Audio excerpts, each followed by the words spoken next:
Bonjour à tous. Bonjour. Bien, donc un petit point de situation sur la situation des hôpitaux du Pays du Mont-Blanc à ce jour. Donc concernant le nombre de passages aux urgences, nous constatons toujours un nombre de passages élevé liés au Covid qui représente entre un quart et un tiers des passages aux urgences. En unité d'hospitalisation, nous avons toujours une activité soutenue liée au Covid qui progresse puisque nous avons aujourd'hui 77 patients atteints de Covid dans les lits des hôpitaux du Pays du Mont-Blanc. Là où nous en avions 66 il y a une semaine. Sur maintenant la contamination au niveau des EHPAD, des établissements médico-sociaux, les EHPAD des hôpitaux du Pays du Mont-Blanc sont pour l'instant très peu ou pas touchés, puisque sur Chamonix nous avons un cas à déplorer de Covid et actuellement la situation est totalement maîtrisée. Et sur l'EHPAD de Sallanches, nous ne déplorons aucun cas, donc il n'y a aucun cas à l'EHPAD de Sallanches pour les hôpitaux du Pays du Mont-Blanc atteints de Covid. L'engagement des professionnels de santé est toujours le même, il est remarquable. On a des professionnels qui sont mobilisés pour la prise en charge des patients Covid. On a néanmoins des services qui connaissent des situations de tension importantes au niveau de la prise en charge de patients Covid. Donc je souhaitais rappeler quelques éléments. D'abord remercier l'ensemble des personnels hospitaliers pour leur mobilisation, leur dévouement. J'y suis personnellement très sensible et j'espère que la population le sera tout autant. Vous dire que vous devez prendre soin de vous, ne pas renoncer à des soins urgents, continuer à venir à l'hôpital pour des douleurs thoraciques, des suspicions d'AVC ou autres. Ça, il ne faut pas abandonner. Et puis enfin, la seule consigne qu'on puisse rappeler, il ne faut pas se réjouir, continuer à respecter les gestes barrières. Nous ne sommes pas encore au pic épidémique et donc l'application des gestes barrières est le seul élément qui puisse nous protéger efficacement contre le Covid. Bien, donc en ce jour, la situation reste tout de même grave aux hôpitaux du Pays du Mont-Blanc. Certes, l'augmentation n'a été que de 28% en une semaine contre 100% la semaine précédente.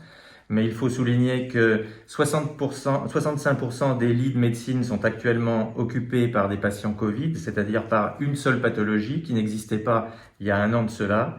On a tout de même 1,4 fois plus de patients hospitalisés qu'au pic de la première vague en mars-avril dernier.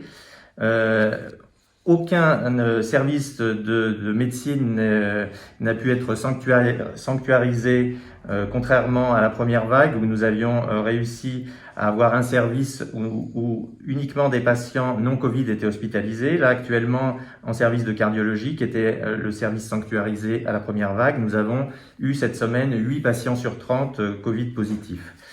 Le taux de décès est actuellement de 17 pour cette deuxième vague, alors que nous ne sommes pas encore au pic, alors que nous en avions eu 21 au total pour la première vague. Donc l'hôpital de Sallanches n'est pas submergé, mais à quel prix? Nous avons dû réorganiser très fortement l'hôpital avec des changements d'affectation de personnel. Pour vous donner un exemple, il y a même des chirurgiens orthopédistes qui ont été reconvertis en médecins, ce qui n'était jamais arrivé pour ma part en 28 ans de carrière. Nous avons dû annuler l'ensemble des interventions programmées, nous avons dû annuler des actes de dépistage et cela ne sera probablement pas sans conséquences à long terme. Enfin, les équipes commencent à être fatiguées, elles sont également impactées par la crise Covid. On a actuellement 30 arrêts de travail liés à cette maladie, ce qui oblige à rappeler des agents en week-end ou en congé et donc ce qui ajoute à la fatigue ambiante. Donc, ce qu'on peut dire, c'est qu'on approche probablement du pic de l'épidémie, du pic de la vague.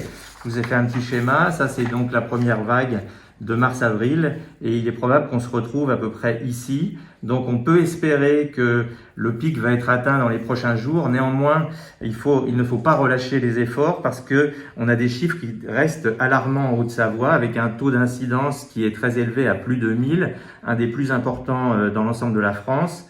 Un taux de positivité des tests qui est de 32% alors que la moyenne nationale n'est que de 18%, et un taux d'occupation des lits en réanimation dans le département qui est de 151% alors que sur l'ensemble de la France, on serait plutôt aux alentours de 85%.